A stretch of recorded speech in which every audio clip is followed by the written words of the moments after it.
Gusto mo bang sumagana at maging successful this 2025? So sabi po dito sa Psalm 1, binibless ng mga taong ayaw sa advice ng masasama, hindi sumusunod sa example ng mga makasalanan at hindi nakikijoin sa mga nanlalait sa Diyos. Umpisa-umpisa pa lang, sabi dito, sino daw ang mga binibless? Ang mga taong ayaw sa advice ng masasama.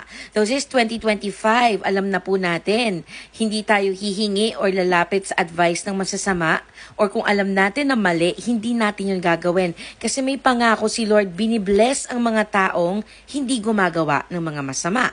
At ano yung pangalawa? Yung mga tao daw na hindi sumusunod sa example ng makasalanan at hindi nakikijoin sa mga nalalait sa Diyos. Alam niyo po, hindi porket ginagawa ng karamihan ay dapat na rin natin gawin. Hindi porket trending siya or uso, pero alam nating mali yun at hindi yun ayon sa salita ni Lord at sa kalooban niya, hindi po natin dapat gawin yun. Kasi sabi dito, hindi tayo dapat sumunod sa example ng mga makasalanan. Instead, masaya siya pag sinusunod niya ang batas ni Lord sa umaga at gabi, inaaral niya yun.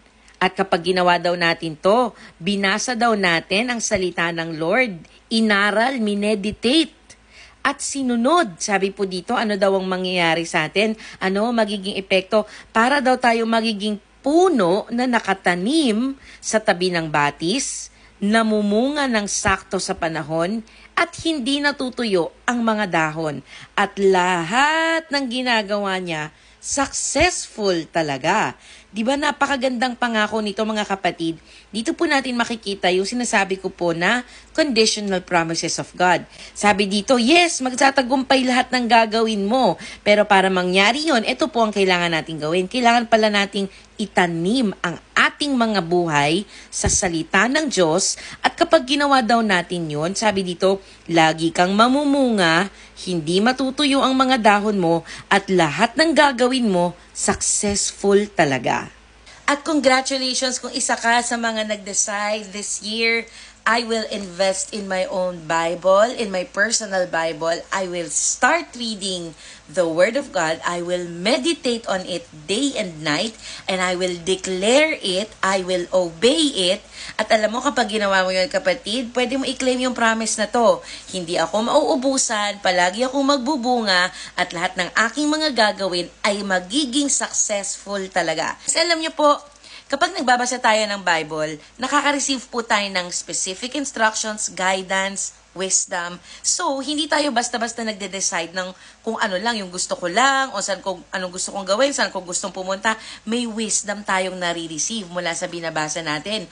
At dahil doon, nakakaiwas po tayo sa temptations, makakaiwas tayo sa wrong decisions, makakaiwas tayo sa mga kasalanan. Kasi kung inuna nating nagbasa ng Word ni Lord, inuna nating makinig at makareceive ng instruction, ibig sabihin, makakaiwas tayo sa paggawa ng mali.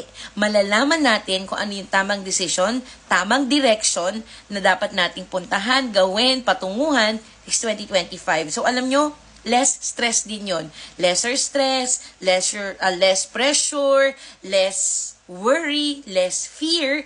Kasi kaya lang naman tayo nagkakaroon ng fear, worry, stress. Kasi hindi natin alam kung ano yung pupuntahan natin, hindi natin alam kung ano yung gagawin, hindi natin alam kung ano yung future. Walang promises, hindi ka na-assure kung ano yung pangako ni Lord. Pero every time na pinupuno mo yung sarili mo ng mga promises, ng mga words ni Lord, ng mga encouragement, ng comfort na nagagaling sa salita niya, tumitibay ka, lumalakas yung pananampalataya mo, nakaka-receive ka ng hope, nakaka-receive ka ng wisdom, and alam nyo, every good thing, every spiritual gift and blessing has been given to us. Kunin mo na lang, kailangan mo na lang i-meditate, kailangan mo na lang angkinin, kailangan mo na lang namnamin. Araw-araw, imbis na problema yung paulit-ulitin mo sa isip mo, ito, ulit-ulitin ko sa isip ko itong nabasa ko sa Psalm chapter 1. Palagi ako magbubunga, lahat ng gagawin ko yung magiging successful, ibibless ako ni Lord kapag sumunod ako sa Kanya, hindi ako nakiayon sa masama, at mineditate ko ang salita niya. This is the true key to living a successful, prosperous, abundant life this 2025. Huwag po nating ipagkatiwala ang ating buhay, yung future mo, sa mga maling katuruan, na nagsasabing dito ka, gawin mo to, suswertehin ka, yayaman ka, pagpapalain ka. Huwag niyo pong ipagkatiwala, mga kapatid, yung future nyo sa mga baraha, sa mga pampaswerte, sa mga tarot card, sa mga manghuhula, kasi iisa lang naman po ang may alam ng ating future. At sabi po yun sa Jeremiah 29:11, iisa lang ang may alam ng ating future. At sino yun? Si Lord na siyang may likha sa atin. Hindi ba kung sino yung gumawa, siya rin ang may alam? Kaya wag po tayo magtiwala, wag mong ilagay ang tiwala mo, ang pananampalataya mo, at yung confidence mo sa mga bagay dito sa mundo, sa mga bagay na nagbabago. Ilagay mo ang tiwala mo, yung hope mo, yung faith mo, at confidence mo kay Lord at sa kanyang mga salita, sa kanyang mga pangako na kahit kailan ay hindi maglalaho at hindi magbabago. Sa inyong lahat, sa ating lahat na pipiliin this 2025, magbasa, mag-meditate, panghawakan yung mga promises ni Lord. I decree and I declare that you will never run dry, that you will always bear fruits. Your leaves, yung mga dahon mo, yung mga gagawin mo, hindi yan matutuyo, hindi ka magkukulang, and everything you do will be successful and prosperous in the name of Jesus.